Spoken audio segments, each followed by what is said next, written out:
from Bugeye Guys. This is Gumby, my Bugeye since the 70s, and today in the 2025s we're looking at driving lights. So in particular, a lot of people have asked us about these lights. It's a Sebring sort of style inspired by the race cars back in the day that would put them here. They're neatly nested in this little depression in the nose.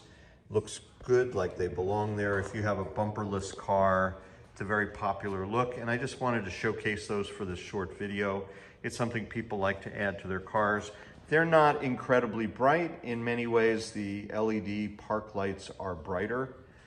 They have a much yellower look, but I have them there mainly for just kind of looking cool anyway, so it's not exactly the most function in the world, but it's an interesting look if you like that sort of thing.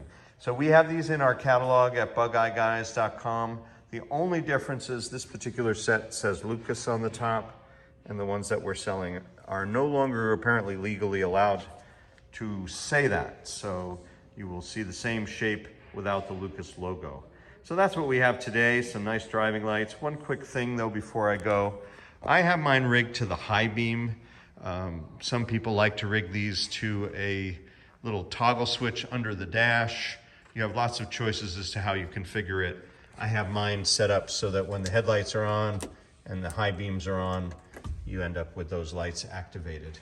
And that's what we have today from Bugeye Guys.